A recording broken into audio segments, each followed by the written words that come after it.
எல்லாருக்கும் வணக்கம். இன்னைக்கு நாம ஒரு பழமையான ஆனா ரொம்பவே ஆழமான ஒரு சித்தர் பாடலோட அர்த்தத்தை தான் அலசி ஆராய போறோம். ஓடி ஓடி உட்கலந்த ஜோதி. இது வெறும் வரிகள் இல்ல. இது ஒரு ஆன்மாவோட பயணம், ஒரு பிரபஞ்ச தேடல்னே சொல்லலாம். வாங்க, இந்த பயணத்துல நாமளும் சேர்ந்து பயணிப்போம். பாட்டோட ஆரம்பமே ரொம்ப பவர்ஃபுல்லா இருக்க. ஓடி ஓடி ஓடி ஓடி இந்த வார்த்தைகளை திரும்ப திரும்ப கேட்கும் போது நம்ம மனசுக்குள்ள ஒரு உணர்வு வருது இல்லையா? அந்த ஓய்வே இல்லாத, முடிவே இல்லாத ஒரு தேடல். ஏதோ ஒன்ன தேடி நாமளும் ஓடிக்கிட்டே இருக்கிற மாதிரி ஒரு உணர்வு. சொல்லப்போனா இந்த முதல் வரிகள் நம்ம எல்லாரோட கதையேன் தான் சொல்லுது. வெளியுலகத்துல சந்தோஷத்தையும் திருப்தியையும் தேடி அலைஞ்சிட்டே இருக்கிற மனிதனோட நிலைய இதை விட அழகா சொல்லிட முடியாது. அடுத்து பாருங்க, சித்தர் ஒரு அதிர்ச்சியான உண்மையை சொல்றாரு. நம்மள மாதிரி கோடி கோடி மக்கள் தலைமுறை தலைமுறையா தங்களோட முழு வாழ்க்கையும் இந்த வெளி உலக தேடல்லையே வீணடிச்சிருக்காங்க. நாட்கள் தான் போச்சே தவிர அந்த தேடல் மட்டும் முடியவே இல்ல. அப்போதான் நம்ம மனசுல ஒரு முக்கியமான கேள்வி எழும்புது. ஒருவேளை நாம இவ்ளோ நாளா தேடிட்டு இருந்த இடம் தவறான இடமா இருந்தா? இந்த கேள்விதான் மொத்த கதையோட திருப்புமுனை. நம்ம கவனத்தை வெளியிலிருந்து உள்ளுக்குள்ள திருப்புது. இங்கதான் பாட்டோட மைய கருத்தே வெளிப்படுது. நாம தேடுற பதில் வெளியே எங்கேயும் இல்ல, அது எப்போதுமே நமக்குள்ளதான் இருந்திருக்கு அப்படிங்கிற அந்த பேரு உண்மை புரிய ஆரம்பிக்குது. அடுத்து வர்ற இந்த வரிதான், அதுதான் ஹைலைட்டே. என்னிலே இருந்த ஒன்றை யான் அறிந்ததில்லையே. அடடா, இவ்ளோ நாள எனக்குள்ளேயே இருந்த ஒரு விஷயத்த நான் தெரிஞ்சுக்காமே இருந்துட்டேனே. அப்படிங்கிற அந்த ஆதங்கம், அந்த ஆச்சரியம், அந்த அறியாமை, இதுதான் அந்த உள்நோக்கிய பயணத்தோட முதல் படி. இப்போ சித்தர் 2 உலகங்களை அழகா ஒப்பிடுறாரு.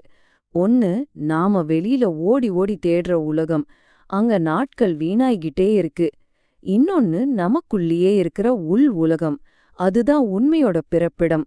ஒன்னு ஓட்டம்னா இன்னொன்னு நிதானம். கடைசியா அந்த தேடலுக்கு ஒரு முற்றுப்புள்ளி வைக்கிற மாதிரி இந்த வரி வருது. என்னிலே இருந்திருந்து யான் உணர்ந்து கொண்டேனே.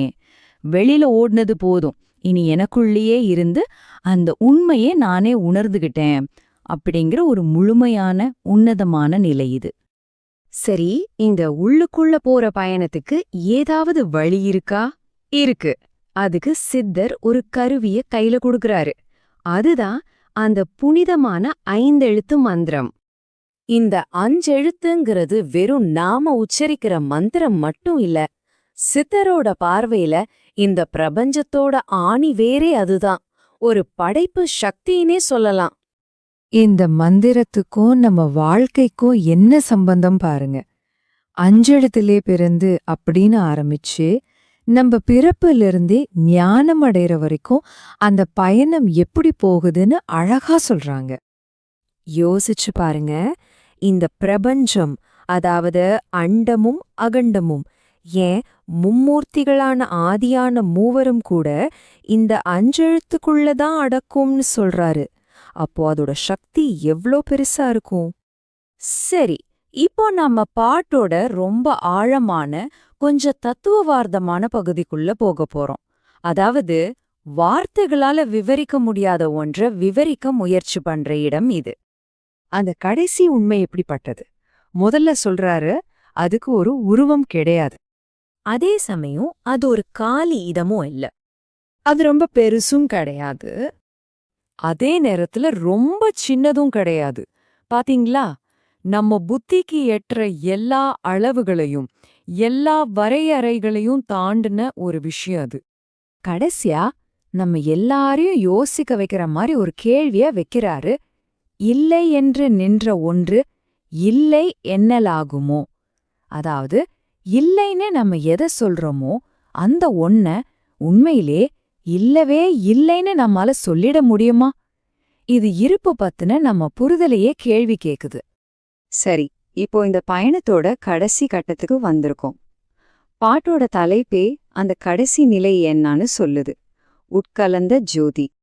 அப்போ அந்த உட்கலந்த ஜோதினா என்ன? நமக்குள்ள இருக்கிற அந்த ஒளி நம்மளோட கலந்து நாமளே அந்த ஒளியா மாறுற ஒரு நிலை. இதுக்கு மேல ரெண்டுங்கிற பேச்சே இல்ல. தேடல் முடிஞ்சி எல்லாம் ஒன்னாயிடுற அந்த முழுமையான அமைதி. இந்த மொத்த பயணமும் இந்த ஒரு வரியில உச்சத்தை அடையுது. செம்பொன்னம்பலத்துழே தெளிந்தவே சிவாயமே. அதாவது நம்ம உணர்வு தான் அந்த பொன்னம்பலம். அங்க கிடைக்கிற அந்த தெளிவான நிலைதான் தெய்வீகம். அங்க தேடுபவர் தேடப்படும் பொருள்னு எந்த வித்தியாசமும் இல்ல, எல்லாம் ஒன்றுதான். இந்த சித்தர் பாடல் அக அமைதிக்கான ஒரு வழியே நமக்கு காட்டுது. இப்போ நாம நம்மளையே கேட்டுக்க வேண்டிய கேள்வி ஒண்ணுதான். நம்மளோட ஓட்டம், நம்மளோட தேடல் நம்மள எங்க கூட்டிக்கிட்டு போகுது? ஒரு நிமிஷம் யோசிச்சு பாருங்க.